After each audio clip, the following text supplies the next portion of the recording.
Öncədən xəbərdarlıq eləyirəm, bu buraxılış 18+-dur. Bu videoda qeyri-etik bir söz istifadə olunacaq. Ya xodunu alın, ya nauşnik taxın və uşaqlarla qadınlar zəhmət olmamıza baxmayın.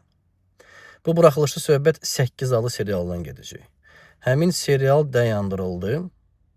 Nəyə görə? Ona görə ki, efirdə qeyri-etik bir istifadə olundu. Hansı qeyri-etik söz? Buyurun baxın. Və bu hadisəyə baxarkən mənim 2 dənə sualım var. Birinci sualım, necə olur ki, bizim efirdə 90% insanlar bu sözə layiqdirlər və onlar efirdə çıxış edirlər və onları ora buraxırlar. Amma hansısa serialda bir dəfə bu sözü istifadə edəndən sonra o boyda serial dayandırılır. Və ikinci sual, bu söhbətdə kimdir? Bu sözü yazan, yoxsa bu sözdən qorxan?